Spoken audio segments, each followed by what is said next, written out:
Welcome, pimps and hoes. This is the Fake Stuff Fantasy Podcast, and it is playoff season. What's up, cuz? Hey, I like it. You did pretty good on that intro. I was a little scared of it. I didn't want to do the whole intro part, so I passed it on to you, and I think you should do it every single time. But Ian, before we get started, I got to know how you feeling right now about them teams. How's it going in your leagues right now? Man, it's good and bad. It's a little stressful. I mean, Dynasty, my team's finally coming together. I'm sitting at the top spot right now, feeling pretty good. Average Joe's, I'm getting hot. One of my redraft leagues, I'm starting to get hot, but I think it might be a little too late. Too late. And then in our champion league, man, our Yahoo league, our hard league, dude, I'm right there on the edge. Gets pretty good players. It's hard to know, man, but there's a couple guys that hold the top spot in those redraft leagues that look impenetrable, man. But I mean, I feel good. I'm not terrible. Any given Sunday, man, it can happen. You know, you just got to keep on it. You know, put in the right people. Like I messed up. I didn't start Josh Jacobs this week, but he didn't have that great of a game. I was happy for it, man. I was happy for it. So hopefully, everybody else does good, man. I'm off to Bye-Mageddon. You know, we got through Bye-Mageddon, and there's only a couple more bye weeks left. So hopefully, we can get this thing done, man. But I feel real good at Dynasty.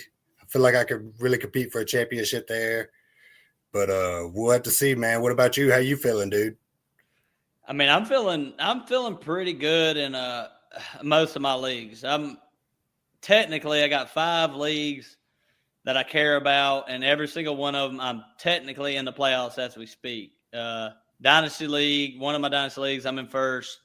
My other Dynasty League, man, our Dynasty League is about to piss me off because I'm sitting there with the most points in the league, and I'm sitting there in 6th place, and I pretty much like dire. I need a win. I had Saquon tonight. He didn't do shit. I traded for Lamar Jackson. He has been absolute trash, and just like it's just one of the things. But as far as redraft goes, I don't know why you were underselling Yahoo. Like if you can make the playoffs in that league, it's tough. And me and you were sitting in like I think I'm 5 and you're 6 or 4 like and 5 or 6, or something like that. But we're pretty much like gotta have a win. Maybe one win will get it, maybe 2 wins will get it, but we're neck and neck right now in this league. Like got to win. And then Average Joe's looking pretty good right now. I think I'm in the playoffs unless something crazy happens. Yeah, I'm like you at Average Joe's, man. I got pretty good points scored, but scored against, dude. I've got the most points scored against me, dude. And I keep looking at my team, thinking about doing trades and stuff, and I'm like, but my team doesn't look that bad. But I mean, I got a bunch of points scored against me, and I'm about league average on points for. So yeah, dude, I've just had some tough matchups, man. But like I said, I mean, my team's getting hot, so hopefully I can pull it out, dude. But I'm really excited about Dynasty, man. Yeah, I know you are. It's one of them things I asked you, like, what's your most important leagues right now? And you said Yahoo's obviously at the top. We've been running that league for 10, 11 years now. But Dynasty, I mean. It's my little brainchild. Yeah, your brainchild. You build that team for years and years to get it the way you want. So, and I'm the same way. I'm like, God, I got it just the way I want it right now. Like, why can't I freaking win? So. Yep. And you're sitting there in first place right now, and everybody's like, you were down there like missing the playoffs like 2-3 weeks ago. So it's like that's how tight that league is. Yep, went on the streak, lost Scatterboo, lost Pacheco for a while. That's all you needed to start winning, I guess. Yeah, Scatterboo go down, man. Imagine if I had him though. I know. That team is rock solid, bro. I appreciate that JSN. That was huge. I was talking to Levi the other day about that. I said, what are the chances I trade you JSN, just JSN in general? Let's just forget the trade to begin with. But what are the chances Sam Darnold comes over to Seattle playing with a new quarterback? What are the chances that JSN even finishes as a top 5 guy this year before the year started? Probably like 10% chance, maybe. Higher than that. I feel like you said top 10 guy. Top 5. Top 5. Oh yeah. I mean, it's not very high. Yeah, it wasn't very high, but I mean, I saw the potential of him last year. He looked good. You know, last year with Geno, and he was starting to come into his own, man. And I'm not sure where he finished last year, but I think he was top 10 last year. Yeah, but I mean, I just see the players I want. I take my shot, man. I did the same thing with T. Higgins and Brandon Ayuk, but as soon as I got Ayuk, dude, he just turned into a chandelier, man. I'd been sitting on my bench forever. So, but yeah, JSN, solid, super solid. And Rashee Rice Street come back. Oh man, yeah, that's what's carrying your fantasy team up to the top right there. Rashee Rice coming back, that was huge. Yeah. Getting him back. Yeah, and traded for HN and drafted Gibbs. I mean, it's been solid, dude. Freaking HN. You got him for Stephon Diggs in a dynasty league. Stephon Diggs and Cole Kmet. Yeah. I mean, it sounds crazy now, but at the time, Stephon Diggs and Cole Kmet were eating. But they were. Before we get started, we're going to talk about we're going to go over the NFC in this episode. We're going to talk about all the teams that are. We're going to go off the playoff picture, what it's looking like. Talk about some fantasy implications, what players we think is going to go off in the playoffs, like what players you want, where we went right. I'm gonna try that one more time. Where we went right. Try to say that 5 times fast. And where we went wrong. In these episodes, just talking about some players on these teams. But before we get started, Matt would always say, Matt's not here tonight, obviously. Don't be a hoe. Share the show.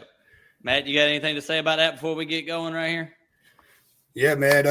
Like you said, dude, like, subscribe, share us around. I try to do it any chance I get, man. I'm not the best about it, but yeah, dude, any amount of vision anywhere, man, is always good. And yeah, if you're listening, we really appreciate it. And hopefully you learn some stuff. Comment on it, man. Teach us some stuff. Tell us where we go wrong. We can fight about it.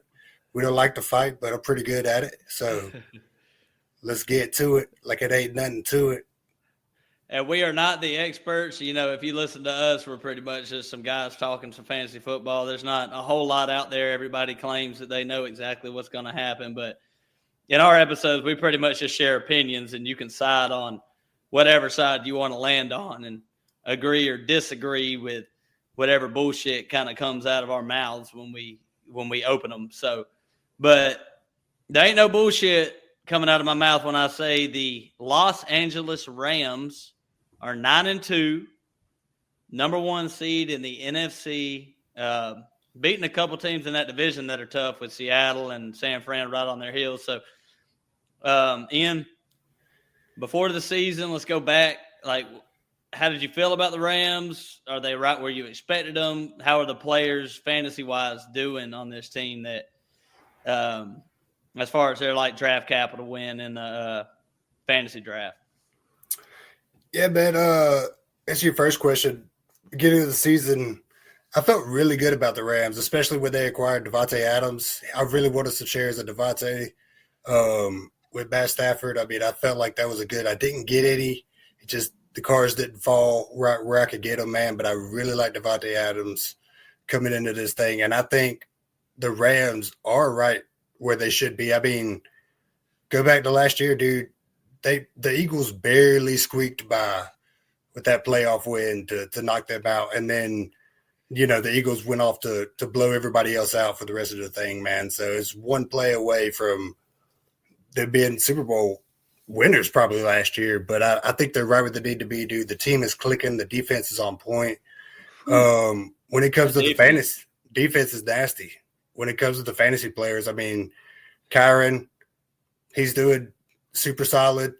I mean, he's he's not your RB1, but I think where he went in the draft, he's not killing you. No. And I mean, who else they got? Puka gets them all the way down the field. Devontae gets the touchdowns. I mean, they got a well-oiled machine going on. And Matt Stafford, he's super solid too, man. I mean, he's been MVP, man. He's been put up some good points, dude. And I mean, everybody's eating over there, dude. They just got it going on. Like, they can't do any wrong right now. I mean, they just look so disciplined.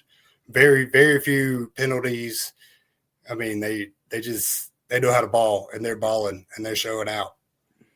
Yeah, I agree with everything you said. Like, the Puka thing, like, he's just a yards machine. I mean, he's probably going over 1,500 yards this year. He's actually stayed healthy.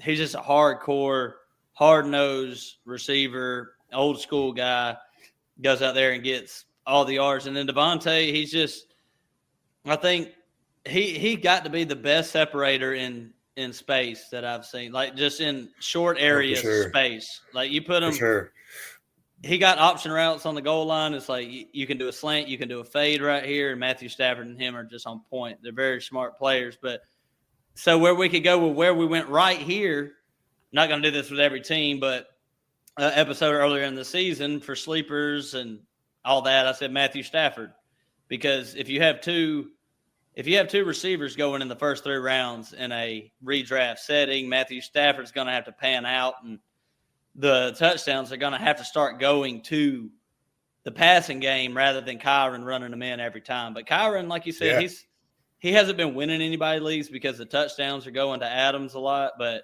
he's still scoring enough, and he's their main running back. So Rams looking great right now. I'm going to go ahead and say this number 2 seed, and it's going to make me puke I'm going to puke everywhere. Chicago Bears at 9-3. They just beat the Philadelphia Eagles a couple hours ago in Philadelphia. Both running backs in that game went for over 100 yards, Swift and Manungai. Ben Johnson come over in. I'll go to where we went wrong. Their win total was at 8.5 before the season started. I was like, that's the easiest 8.5 you can hit of all time, hitting the under. Of course.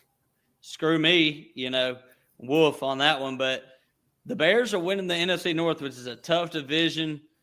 I want to hear what you got to say about that. Try to be as unbiased as you can, because I really want to hate on them, but damn, like, they just keep doing it.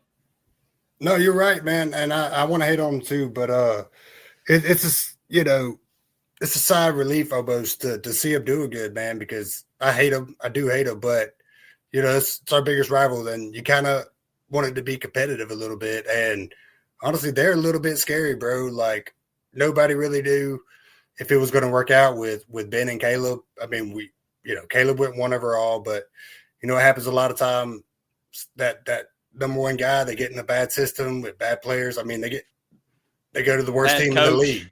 They go to the worst team in the league with a coach that's on the hot seat. You know what I mean? But he come in and didn't do good who was their coach before Ben Johnson?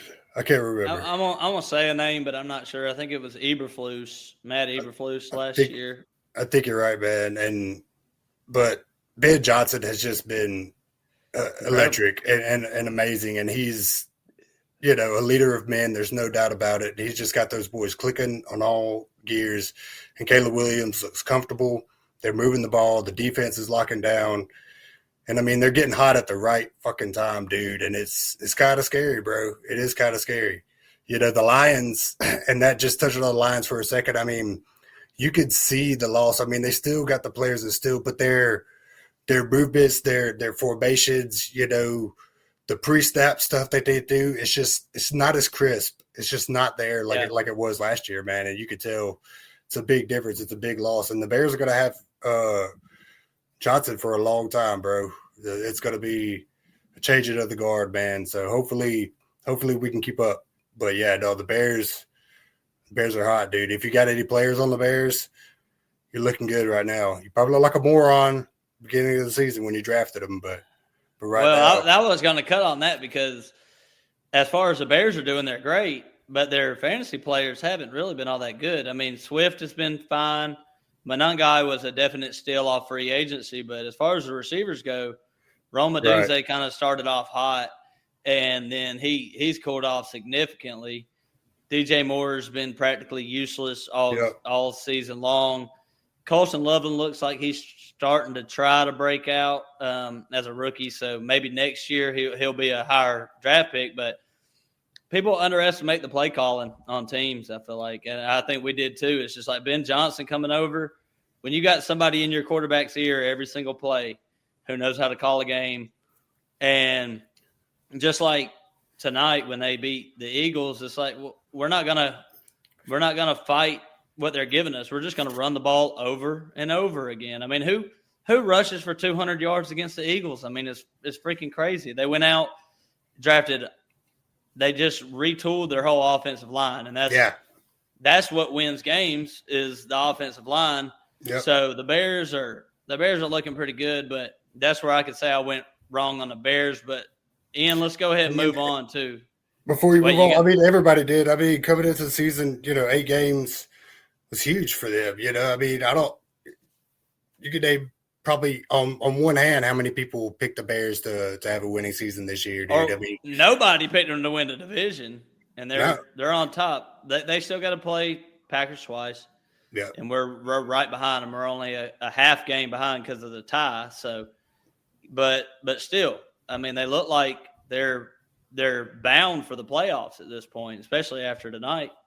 Yep. Yeah, for sure. I mean, they beat the Eagles. We lost to the Eagles. So, yeah, dude, it's kind of a scary squad over there. But just got to figure out how to stop what they got. And if you can stop that run game, I mean, I think you could take it to the house. If you stop that run game, make them pass the ball, and send Parsons at them, it can get ugly. All right, well, let's move on to the number 3 seed, winning their first in the NFC East, the team we just talked about, the Eagles. As far as fantasy goes in, man, Saquon, not good. Not what you wanted. He was like the number 1, 2, 3 pick. And I think I got it right here. Let's see. After tonight, you got Saquon Barkley. He is at the RB 14 right now. Not what you want. He's behind Ashton Genty, and I know you had Ashton Genty. He's behind Travis Etienne, Kyron Williams. Rico Dowdle is ahead of Saquon. I needed him. I got him in Dynasty. I've been counting on him, but I just don't know. Let's hit on Saquon real quick before we talk about the receivers. I mean, what do you feel about Saquon? Is he bound to break out, or is it just going to be the same old for the rest of the season?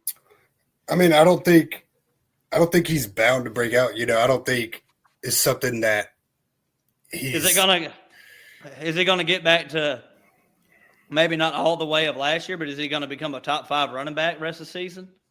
I mean, he could. I mean, it's a hard stretch. I mean, they would really have to go off, and just stay with the run, but they really haven't been able to for whatever reason, one reason or another. I mean, it's because they can't get it going. It's hard to say. Get it going. Yeah, I don't know if it's the offensive line or what it is. And in my opinion, it probably is the offensive line, dude. I don't know what changes they made, but he's averaging 3.7 a carry this year. You want to take a guess at how many yards per carry he was averaging last year? 6. Yeah, 5.8 yards a carry last year. He's averaging 3.7. He's got 684 yards and 4 touchdowns this year on the ground. He went for over 2,000 last year with 13 last year. There's only about 5 games left in the NFL season, so he might touch 1,000 yards this year. So you're talking, you get half of Saquon Barkley from last year. Yeah, and even half of Saquon Barkley is still really, really good, but he's not doing what you wanted him to do. No, and I mean, I think teams just realized that if they could shut down the run, they could beat the Eagles. You know what I mean? And AJ and Devontae, neither one of them really have been doing great. But yeah, I mean, teams that just decided to sell out for the run and make Jalen throw it, and the tush push hasn't been as successful. I mean, it's still successful, but They're not getting down there as much as they're not. Yeah, they're not getting to the end zone. Saquon's not breaking off those 60, 70, 80-yard runs, and a lot of that comes with blocking downfield and people staying to the block. And I think Saquon looks a little bit. I think he's at this point when you're a running back and you're used to being that good behind that offensive line, and it's just like you want to try to break every run, and I feel like it's just not coming this year. So before we get off the Eagles, Ian, what do you think about them rest of the season? Are they still a Super Bowl contender, or are you off the Eagles? Like where are you at as far as like the teams we talked about with the Bears, and we'll get on to some other teams and the Rams, stuff like that. I mean, they did beat the Rams earlier in the season, so. Yeah, I mean, I still think they're Super Bowl contenders until you prove me otherwise. I mean, they're still top of that division, 8-4, 2-2 in the division, but I still think they're Super Bowl contenders, man. I mean, they won it last year. They got a great coach. They got a really, really good defense, but they're just going to have to lock in, man. And I think they just had so much negative stuff in the media and a lot of outside noise, and I think it's affecting them. But I think it's one of those teams that they got a bunch of grown men, and they pull it together. They can really do it. I mean, 2-3 years ago, they started off like they're always getting hated on. Like they always do some shit to get hated on, especially on the offensive side of the ball, where they're just the Philly media is just tearing them apart even after they win games. So yeah, they started a couple years ago. They started off like 0-6, and they won like 11 straight, to make it to the playoffs. And I think they ended up losing to San Francisco or something. But I mean, they're one of those teams that could just, if they get hot at the right time, they can do it. But it's going to be hard, man. I mean, Dallas looks good. There's a lot of teams that are kind of getting hot at the right times, dude. And I don't know. They're going to put some shit together, dude. But if people see that they can bleed now, and it's not looking good. They gotta figure something out, man. They got to get Saquon going. And they might be figuring the Eagles out a little bit, but maybe a Super Bowl hangover. But next team, the number 4 seed. I don't feel like they should be the number 4 seed, but they play in a shit division. The NFC South. You got the Panthers. You got the Saints. You got the Falcons, and we got to talk about the Tampa Bay Buccaneers because they're leading the division. Number 3 seed, or number 4 seed, my bad. What do we think about Tampa? Is this a team that's going to make a run in the playoffs? Like, where we at? Where we at with Tampa right now, Ian? Yeah, man, Tampa is hard to say, bro, because they started off really hot. Then they went 1, 2, 3, 4, 5, 6, 6-0 to start the season. And they went 6 in a row to start the season? Yeah. Is that right? 1, 2, 3, 4, 5, 6, yeah. And they won all them games by less than 7 points, or pretty much like less than 4 points, right? Yeah. There were a bunch of really close games. I mean, they beat the Niners by 20 or 11 points, but yeah, I mean, they were all really close games, and they lost 5 straight. They lost. Yeah, they lost to the Lions. They won against the Saints. Lost to the Patriots, Bills, and Rams. So, but I mean, 6-5. Yeah, they lost Mike Evans. Emeka was showing out, but he got not as much anymore. Yeah, they kind of got him figured out. They sold out to cover him. The running game's not great. Getting Bucky Irvin back. Hey, what do you think about that rest of the season, fantasy wise? We'll have to see, man. He had a lower body injury, didn't he? I can't remember. He did have a lower body. I think they said it was a shoulder and a toe, maybe. Yeah. But his was weird because when he got hurt, he played in the same game that he got hurt in. He actually came back, and then he's been out since week 3. Or he got injured in week 3. He came back in week 3, and he's been out since. They didn't put him on IR, and we're going on to week 13 now, and he's finally coming back. So I'm just wondering, like, if you got Bucky, you're obviously disappointed by where you drafted him, but right, is he going to be like a league winner? Do you just slot him right back in at the back of the first round, second round pick? Is he that good of a player rest of the season? Yeah, I mean, he's a really good player, dude, and I think he's definitely gonna have an impact, in real and fantasy football. It's hard to say, depending on your team, whether he's a lock or not. I mean, if you got 2 or 3 good running backs, and he's in the lineup as soon as he comes back. Yeah, I mean, he's kind of one of those guys because he really can blow up. But I think he can be a league winner. I mean, he looks really good, and that team is really good. And like you said, I mean, they're in a bad division. They probably got some division games coming up. They got the Saints, the Falcons, the Panthers, Dolphins, Panthers.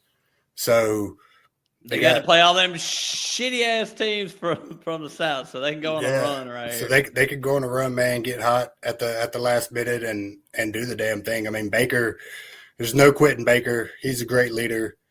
Todd Bowles, he's a quiet giant, man. I mean, I lost respect for Todd Bowles a while back, but I gained it back with these Buccaneers, man. I mean, I think he's in the right spot, and I think Baker's in the right spot, and they got some pieces. I think Mike Evans is coming back. I know I picked him up off of waivers like last week.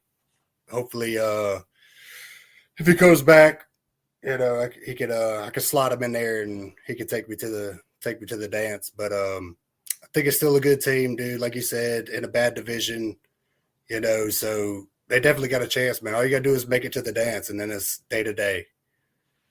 What do you think about the Buccaneers if they make the playoffs? You think they're one and done? I kind of do, because their pass defense is absolutely atrocious. I mean, they lost Jamel Dean, who was like he was up there with Patrick Surtain this year at number 1 cornerback this year. And when they lose him, their pass defense was already looking a little rough. I mean, you seen what Stafford did to him last week. It was over within 5 minutes of the game. I mean, it was completely done. So just do whatever they wanted to on him, man. Gotta figure it out. Yeah, I don't figure it out. I don't think this is their year, but I think it'll be one of those teams that could mess it up for somebody else. I mean, they got a bunch of division games coming down, so I don't know if that'll happen. But if they get to the playoffs and somebody has a bad day, dude, they could win it. But like you said, I mean, defense wins championships, so I don't think they got it. All right, next one. Where we were wrong. Ian, I want you to say that because you ain't said it like you got to say where we were wrong real quick. Where we were wrong. Where we were wrong. Seattle Seahawks. Man, I thought they were going to be straight trash. That's 2 years in a row for me picking teams that were going to be straight trash. I picked the Broncos last year with Bo Nix coming in, and then I got Seattle this year with Sam Darnold taking over. But Sam Darnold looks like he got that shit figured out. JSN, number 1 wide receiver in your league, the most consistent player in fantasy football. I don't think JSN has scored less than 11 fantasy points in half PPR all season long. Let me go back here. Let me make sure. Okay. Yeah. He had 11 1 week. That's it. Everything else has been in the teens and the 20s. So JSN, absolute stud. But you got an 8-3 team. They're number 2 in the division, so they're the number 5 seed. But I still feel like they're better than the Bucs at this point. But the running game, Kenneth Walker, Zach Charbonnet, you would expect an 8-3 team, to have a fantasy relevant running back, and it doesn't seem like they have a running back that's just absolutely killing it for fantasy. So but go ahead. That's the main question. That's the main question right here, Ian. Where you at with Kenneth Walker and Charbonnet the rest of the season? Well, when it comes to fantasy relevancy, I mean, I think Kenneth Walker has been pretty good. He's been solid in there. Charbonnet, I mean, he's a sketchy flex pick, but in reality, I mean, their run game is the reason their pass game has been so successful, because they have been successful running the ball, and You just don't show up for fantasy. it just doesn't really show they for have fantasy. been good. They have been good.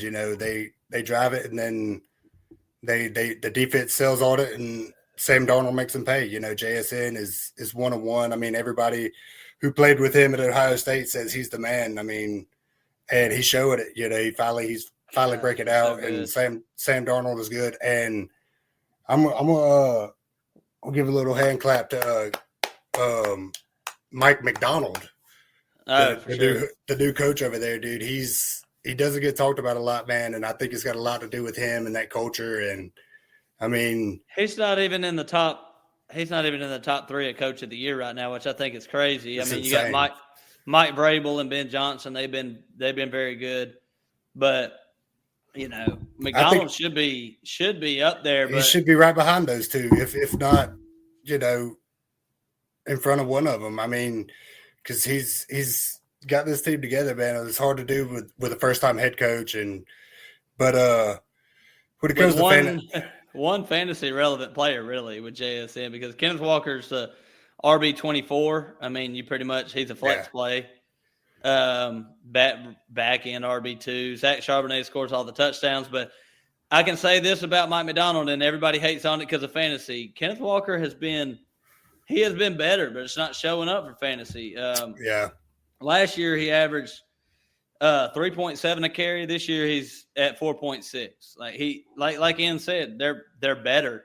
It's just not showing up.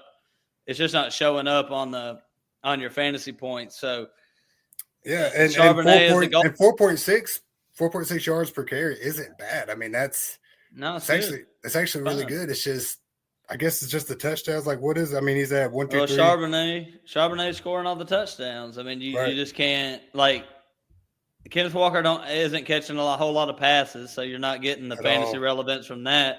And then you're just getting the rushing yards. It's like having Derrick Henry on your team, and they sub another running back in on the goal line to take all the carries. Yeah, that's pretty much what Kenneth Walker is. He's Derrick Henry without the touchdowns. So it's going to kill you for fantasy when somebody's in there stealing everything. And then Charbonnet becomes almost irrelevant to start because he's averaging like 30 yards a game with a touchdown.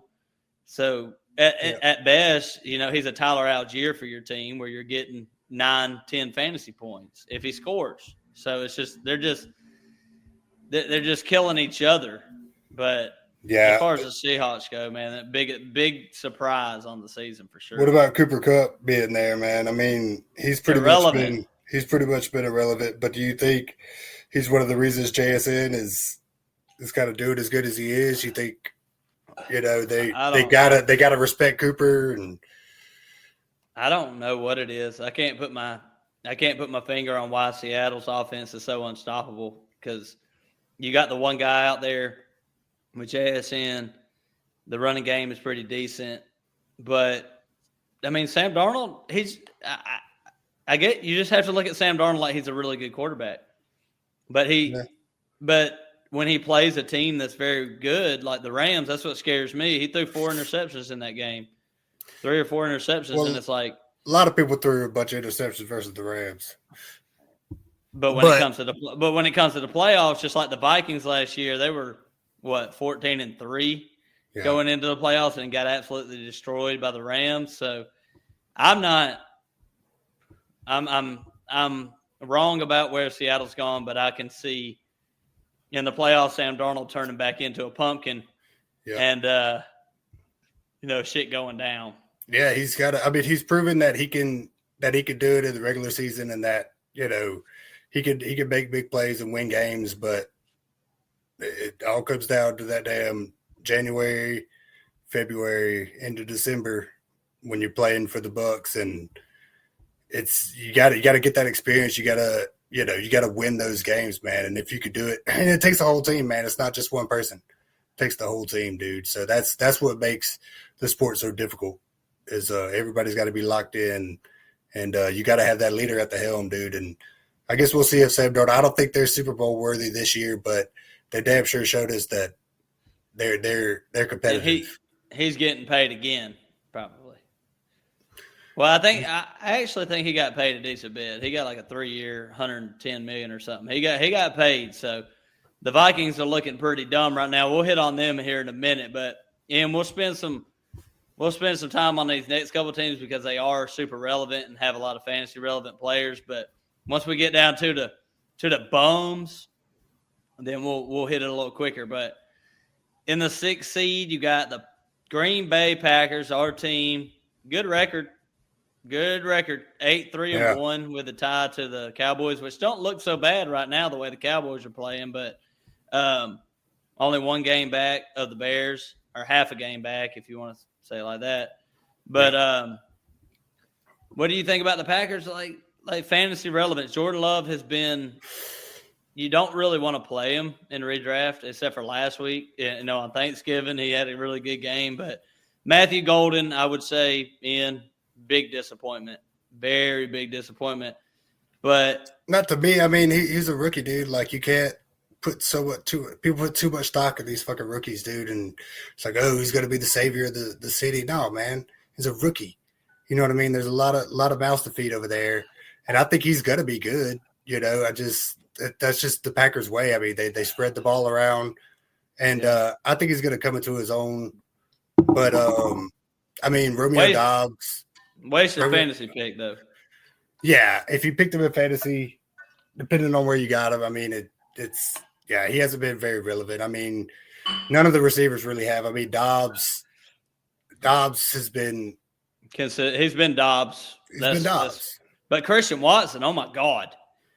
Since he has came back, he has been great. I mean, if you picked him up on free agency, kudos to you, and you've been playing him every single week, but Christian Watson has been absolutely eaten, and I'm just glad that we re-signed him to a 2-year extension. And me too. People thought it was crazy paying him $13 million a year, but it's like you look at this team right now, and Christian Watson is definitely the best receiver that we have right now.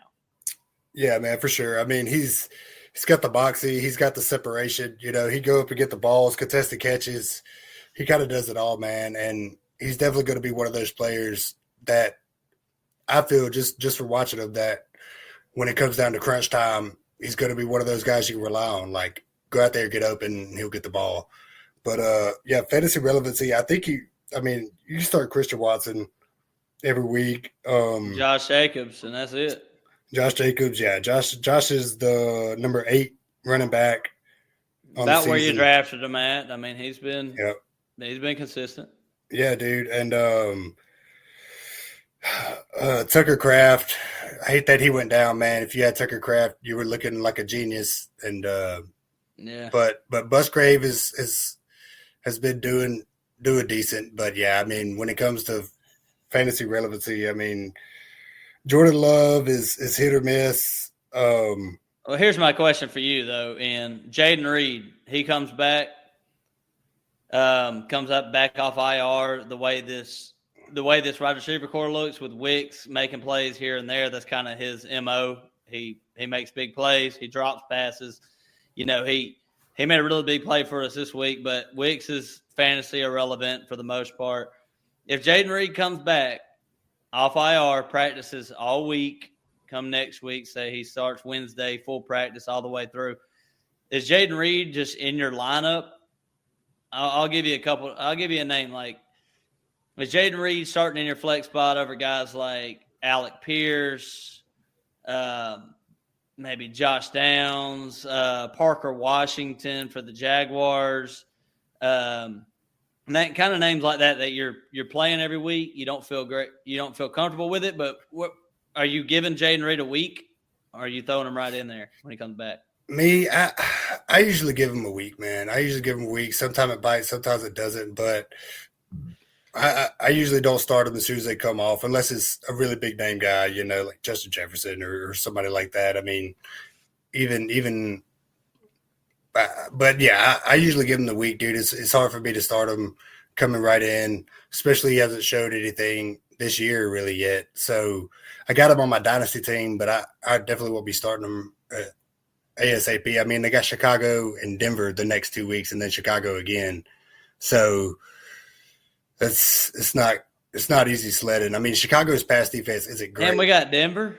Yeah. Chicago, Denver, Chicago, Baltimore, Minnesota. So, yeah. We got a tough schedule. Yeah.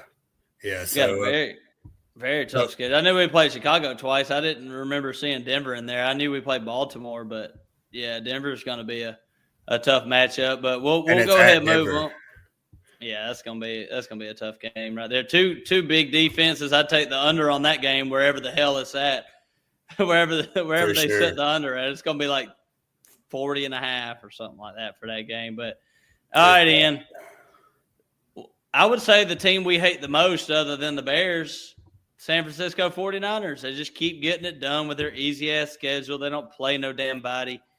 Ian, look up their schedule right quick so we can just hate on 49ers. I mean, Brock Purdy goes out there on Monday night, throws 3 interceptions, and they have no chance of losing because the Panthers are just straight trash coming from the NFC South. But damn, man, McCaffrey, I bet you wish you had him in fantasy.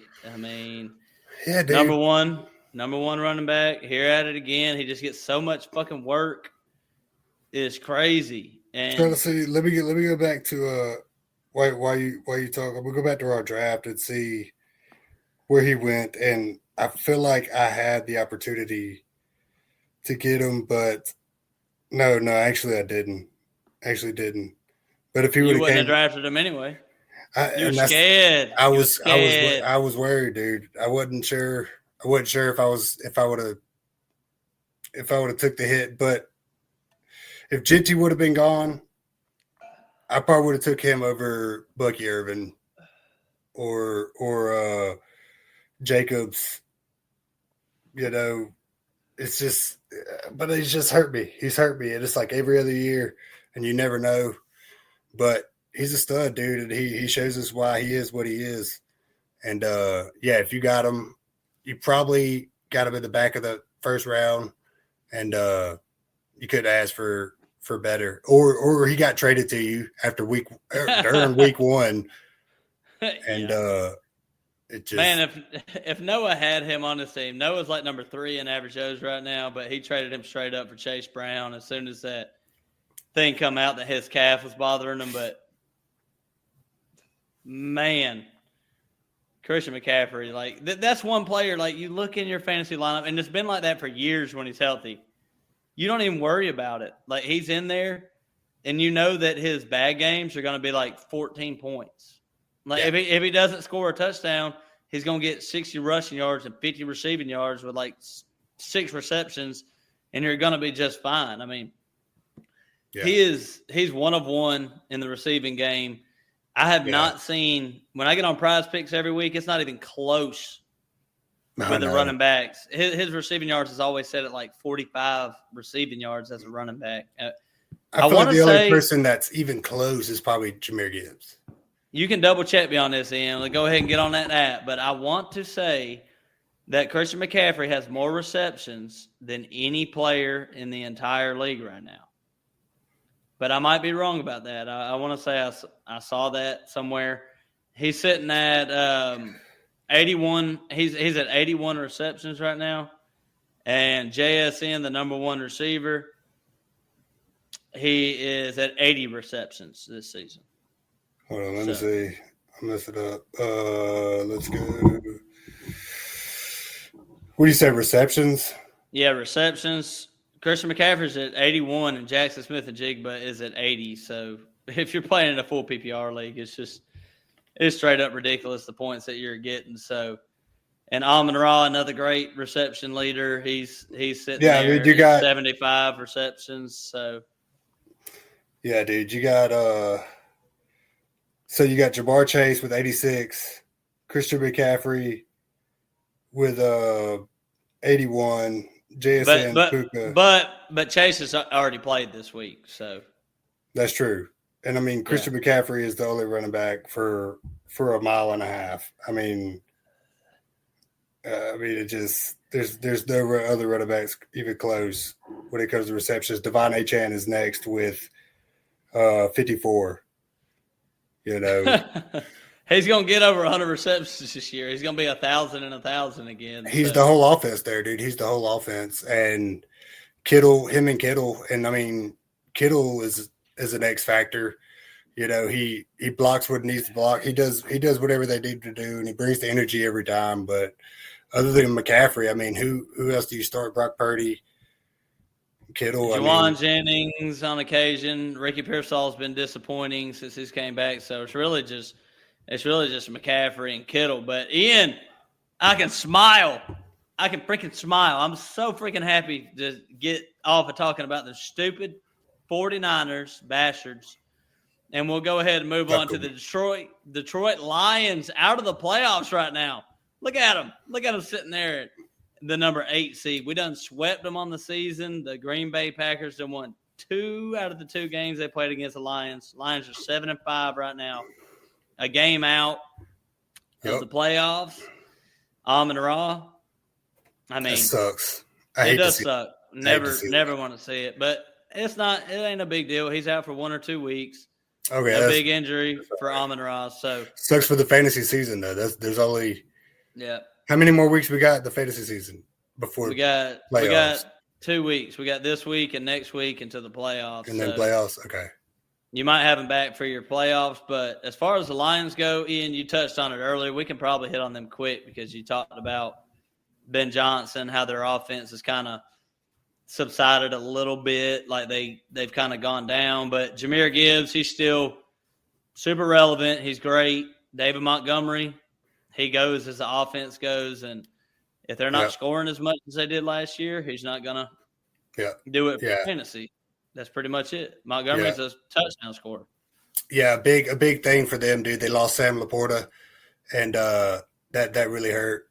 You know, their offensive line is still really good, but it just doesn't have the boxing that it has. I mean, I think Jameson Williams is definitely going to be somebody that you can start without question next couple of weeks with Amon-Ra gone. I mean, and I think if they get the balls in the Jameson Williams' hand more often, you know, it could be very explosive. They could do some crazy stuff. But, I mean, it's still a good offense. Jared Goff, he's, you know, still a top tier. Jared Goff. He's still a top quarterback, you know, and, I mean, it's hard to bench him. But Gibbs is fantastic. I mean, I'm glad they're not in the playoffs. I don't want to see them. But, shit. The Bears, I don't even know, man. I feel like we got a better chance against the Bears. I'm going to give you the question because the NFC playoff picture is looking a lot more dire than the AFC. So you got to tell me one team that ain't going to make it. That's all I'm asking for. The team that's not going to make the playoffs. You got the Seahawks, the Bears, the Packers, 49ers, and the Lions. One team got to be out. Seahawks, Bears, Packers, 49ers, and Lions. One team's got to be out. Unless Dallas makes a run. That was maybe. But out of those teams, I want to say the Niners. You seen that schedule, though? Look at the Niners. Look at the Niners schedule though, and answer me that again because the Niners. That's true. I'll give it to you right quick. So the Niners got Cleveland, and then they got to bye. Then they got the Titans, the Colts, Chicago, and Seattle. So exactly. I mean that's a tough schedule. That's a tough schedule, but I mean it's hard. Packers. I mean. We got it tough too. We do, but I feel like just the Niners just have so many key players out on defense with Fred Warner and Bosa. I mean, I feel like they're struggling to keep up, and Seattle, like we talked about. I mean, I feel like they can't keep getting away with this, Ian. They can't keep getting away with it. The 49ers. That's what I said during the Panthers game when the Panthers intercepted them like 3 times and still lost by 14 or whatever it was. I was like, they can't keep getting away with this. I know. 49ers. I don't know what it is, but I out of all them, I mean, because their schedule really isn't tough. What's Detroit's schedule? I mean, I still feel like Detroit is good, but Detroit's got to see the Cowboys, the Rams, the Steelers, Vikings, and Bears. And I just feel like the Niners. I think Detroit might be out, man. I think Detroit might be out. I think Detroit is out. It might be Detroit. That's crazy. That's crazy to think. There's a lot of good teams. One of them ain't gonna make it. But Ian, let's hit on these other teams right quick. Well, we can spend some time on the Cowboys because Dak's incredible. George Pickens is looking like a freaking beast. He's a number 2 receiver in fantasy this year. CeeDee Lamb's getting it going now that he's, if he can stop dropping passes. We talked about this a little bit on the last one, so you weren't on, but man, we were going off on Jerry Jones, and so I think all of us came to the conclusion that he ain't as dumb as people think he is. He's got some very unorthodox methods, but man's been doing it a long time, and made some good moves, man. The defense is looking better. He did. George Pickens over Metcalf, like the Steelers get rid of Metcalf, and Metcalf ain't shit, and George Pickens is absolutely killing it. Like, where's the hate? Where's the hate for the Steelers owner? Well, I feel like Pickens. The reason he's doing way better is because he's got a quarterback that's way better. I mean, Pickens hasn't really had a great quarterback. I mean, very true. And when it comes, but number 2 receiver wise, is George Pickens is he that good to be the number 2 fantasy receiver? Like, come next year, is he going to be drafted as the number 2 fantasy wide receiver? I mean, over like CeeDee Lamb? Over Amon-Ra? I doubt it. I mean, but it's hard to say, dude, because he could be really good. I don't think he's going to get drafted way up there. I mean, somebody might take a chance on him, but I think he's going to be in that group that's like, yeah, they were great last year, but you can't go off of last year, and it's going to be one of those like people JSN. Yeah.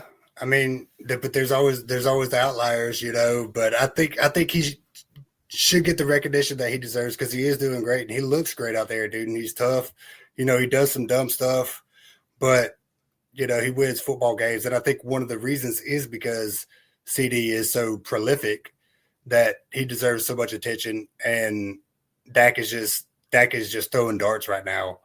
And underrated, man. I don't think he's underrated. I mean, everybody talks about Dak every year. He just can't win the dance. He just can't win the big games. I mean, fantasy relevance, he's always in there. You're right. But he's underrated in fantasy also.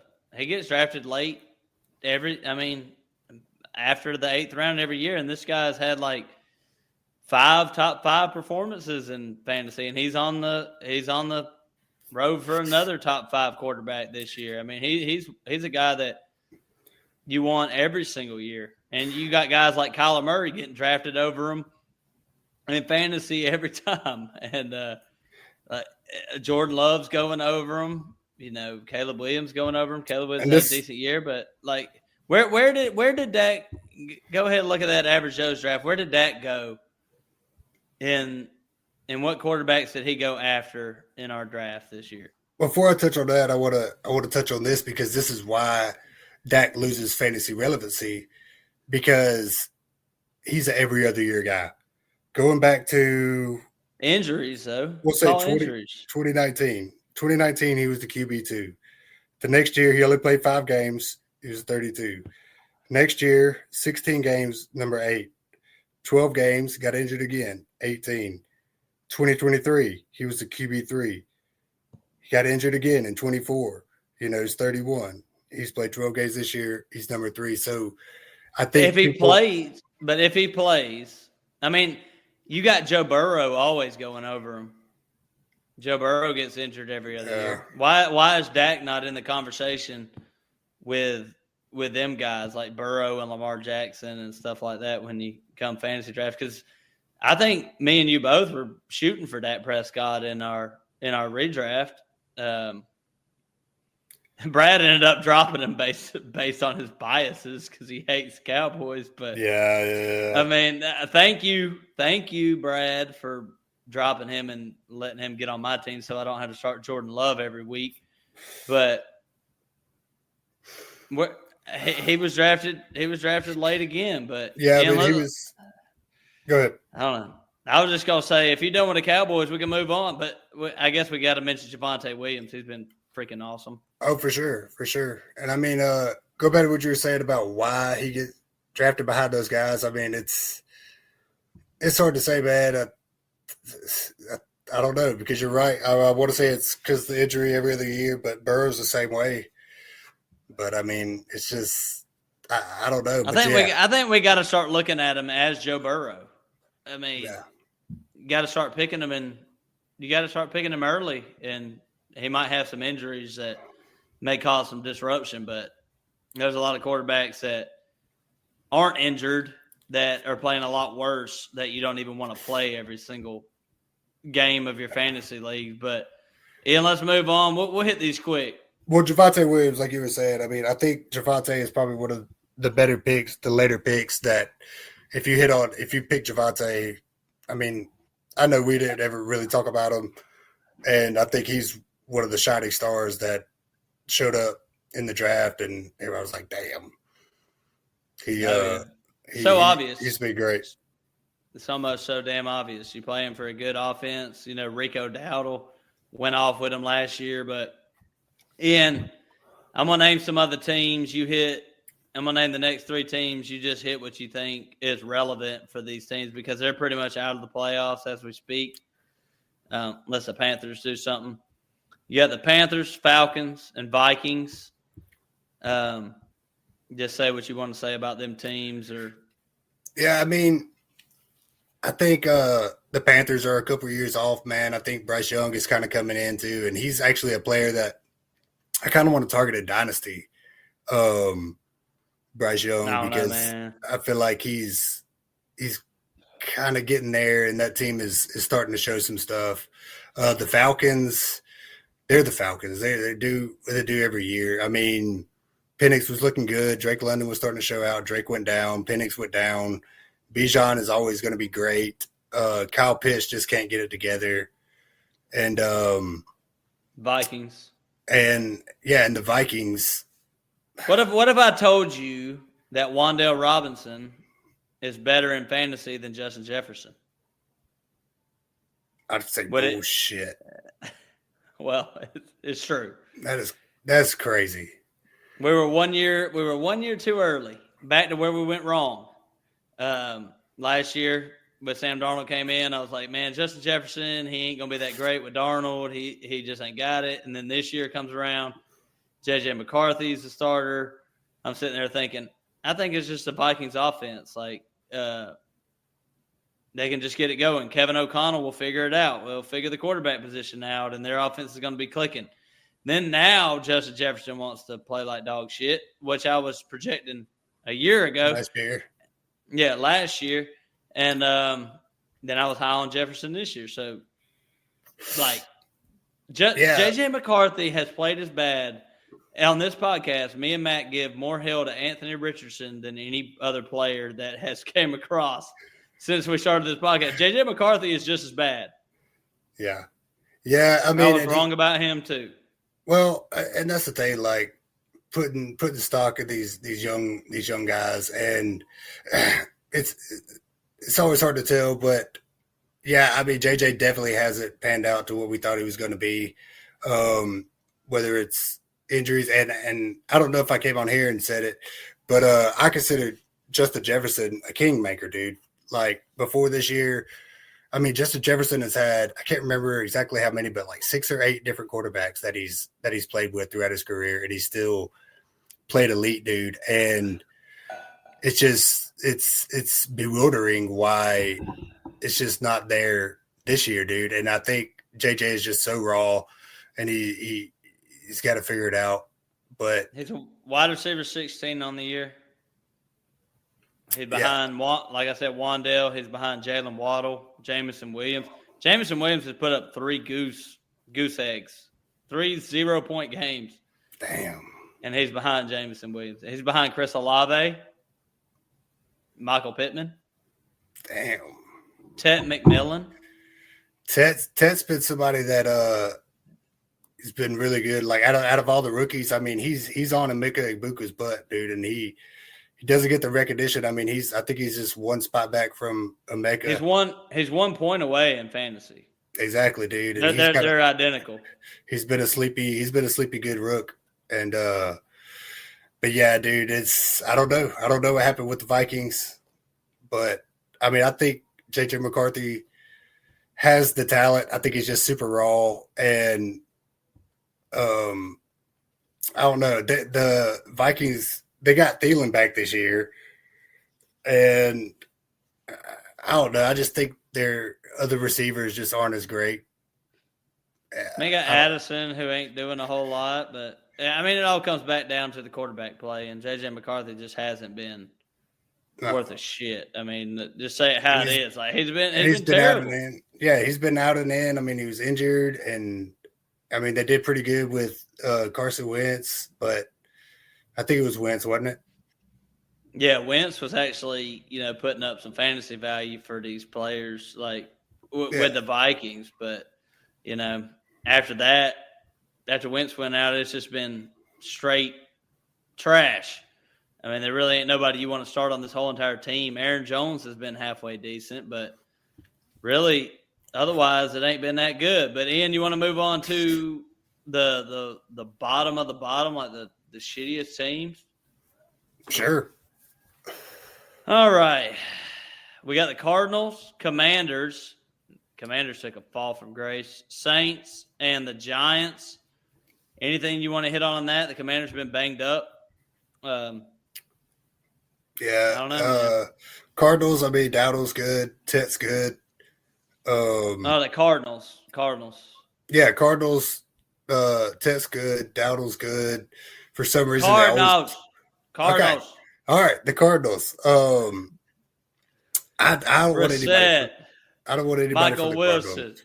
Marvin Harrison, Trey McBride. They all been going the fuck off with Jacoby Brissett.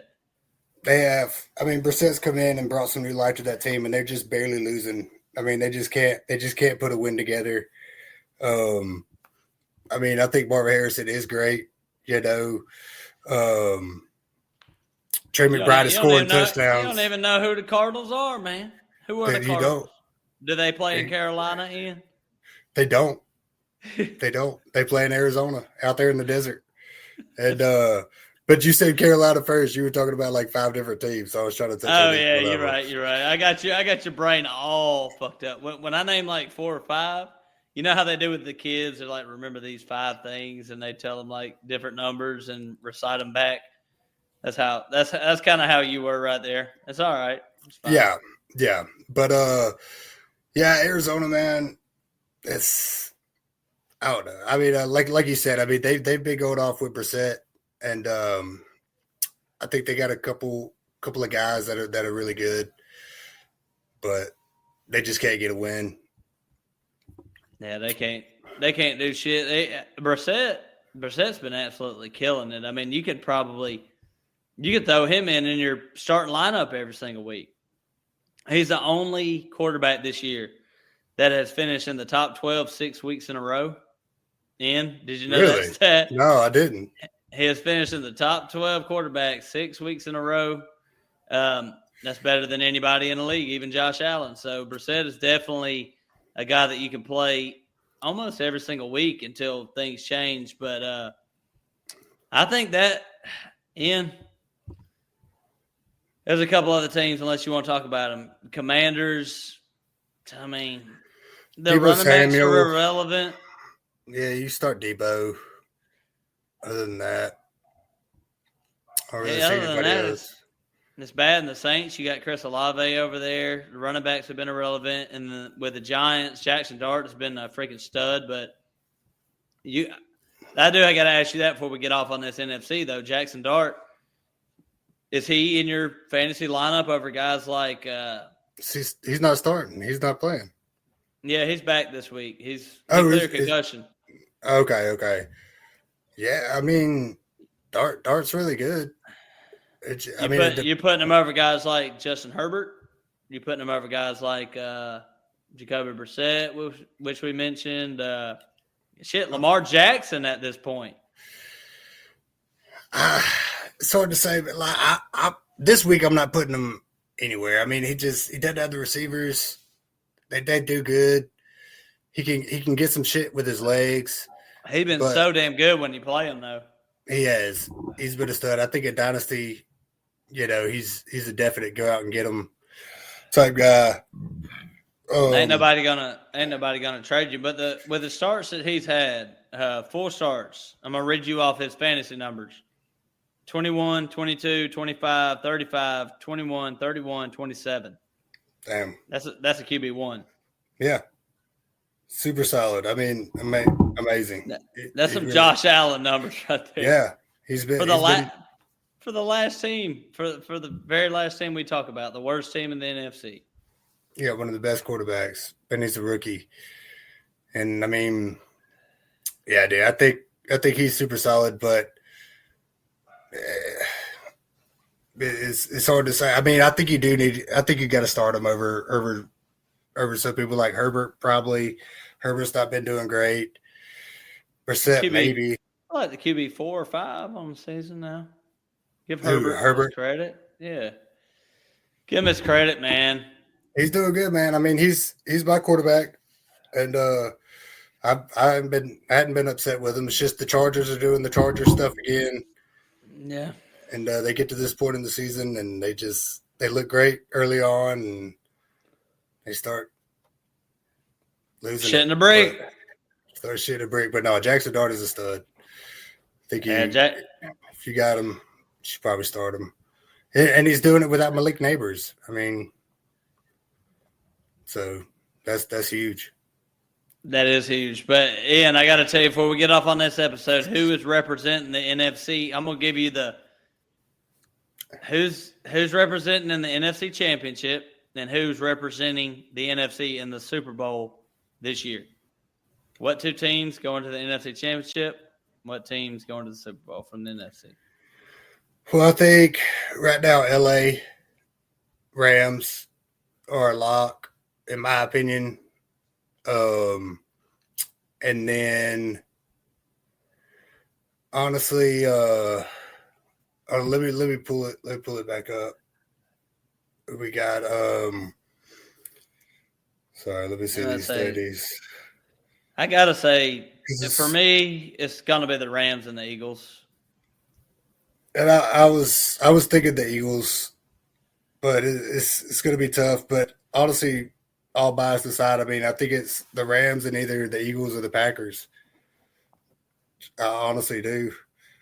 And then I think representing NFC in the Super Bowl is going to be the Rams.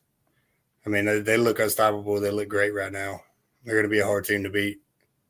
Yeah, I kind of agree with you on that. Like they don't get talked about enough, but they are the most balanced team in the NFL. You got a great running game, unstoppable receivers, one of the MVP at quarterback right now, and it's just going to be tough to beat them. I mean, the way that they're rolling. So I'm kind of with you on that one. But Ian, you got anything to say before we log off? I guess I'll just say appreciate everybody for listening, and we're going to talk about the AFC in the next episode, and there's going to be a lot of shit we talk about on where we were right, where we were wrong on that one too, because it's going to be interesting because there's a lot of players on that side where it was like, I can't believe I made that damn pick that early. Yep. No, man. Yeah, no, just as always, dude, I appreciate y'all having me on. It's always a pleasure. Get on here, get to talk ball, and just shoot the shit, dude. But yeah, dude, it's the best time of the year. It's getting cold outside. Every game matters now, and it's gonna change. It's gonna change again. Every week it's gonna be somebody else fighting for it, dude. And we'll see who comes out on top, man. And as always, don't be a hoe. Share the show. Thanks for listening. We gotta go. All right, peace.